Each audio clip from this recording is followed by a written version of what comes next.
बालूनाथ ने भांगर को उजाड़ने का श्राप दिया और कहा कि यह कभी भी आबाद नहीं होगा। ये श्राप उसके गुस्से और प्रतिशोध का नतीजा था। जब प्रिंसेस रत्नावती ने बालूनाथ के श्राप की बात सुनी, तो वो डर गई।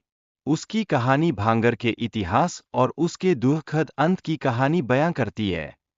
2021 में राहुल और स्वाति भांगर के किले की यात्रा पर निकले। रात में वहां रुकने का फैसला उनके लिए कई रहस्यमय घटनाओं का आगाज बन गया।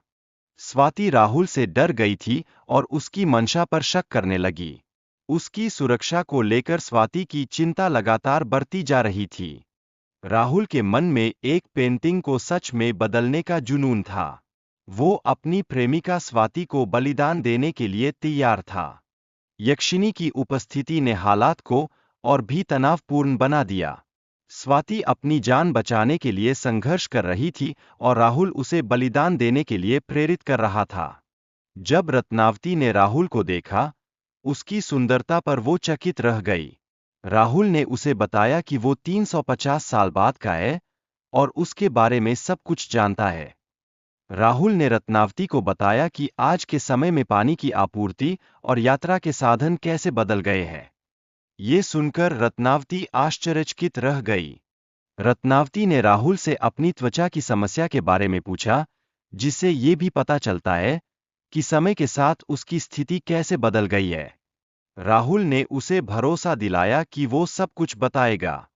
यक्षिनी से इच्छाएं पूरी करने के लिए एक नियम है, जो आत्मा के बलिदान की मांग करता है। ये कहानी में एक बड़ा मोड़ लाता है। यह कहानी दिखाती है कि कैसे प्रेम और बलिदान के नाम पर इंसान अपनी आत्मा को भी गिरवी रख सकता है।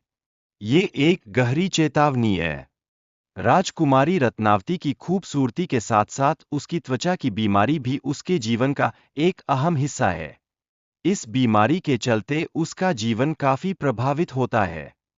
राजकुमारी ने बालानाथ की नीयत पर शक करते हुए अपनी जासूस भेजने का निर्णय लिया, ताकि उसकी सच्चाई का पता चल सके। बालानाथ ने राजकुमारी को एक खास इत्र देकर उसे अपनी गुलाम बनाने की कोशिश की, लेकिन राजकुमारी ने उसे फेंक दिया। बालानाथ की मृत्यु के बाद उसके श्राप के अनुसार भांगर पर मुगलों का आक्रमण हुआ और राजकुमारी को मार दिया गया।